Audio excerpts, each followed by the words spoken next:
Hello மக்களே, இன்றைக்கி நம்ம எல்லாருக்கும் பிடிச்ச பரோட்டா தான் பண்ண போகிறோம். அதுக்கு ஃபஸ்ட் மைதா மாவு, முட்டை, பால், உப்பு, கொஞ்சமாக ஜீனி போட்டு நல்லா மிக்ஸ் பண்ணிக்கலாம். யார் மேலாச்சும் இருக்க கோவத்தை இந்த மாவில் காமிச்சு நல்லா அடித்து குட்டி பிசைஞ்சு எடுத்துக்கலாம்.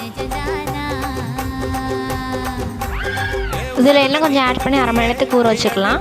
அரை மணி நேரம் கழித்து நல்லா அதை பீஸ் போட்டு பபிள்ஸ் இல்லாமல் உருட்டி எண்ணெய் ஊற்றி அரை மணி நேரம் இதையும் ஊற வச்சுக்கலாம். கிச்சன் கவுண்டர் டாப்பில் எண்ணெய் தடவி ஊற வச்சுருக்க மாவை நல்லா ப்ரெஸ் பண்ணி நான் பண்ணுற மாதிரியே நீங்களும் பண்ணி எடுத்து வச்சுக்கோங்க.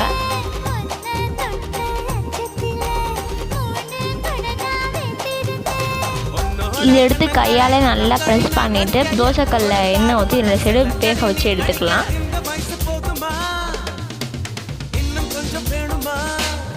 பரோட்டா ரெடி ஆனாலும் 2 உள்ளங்காய் வச்சு இந்த மாதிரி நல்லா தட்டி ஊற்றி எடுத்திங்கன்னா இந்த மாதிரி அழகாக லேயராக கிடைக்கும். இப்போ நம்ம அதை பிச்சு போட்டு கறி குழம்பு ஊற்றி சாப்பிட்டோம்னா சும்மா அமிர்தமாக இருக்கும். பாய்.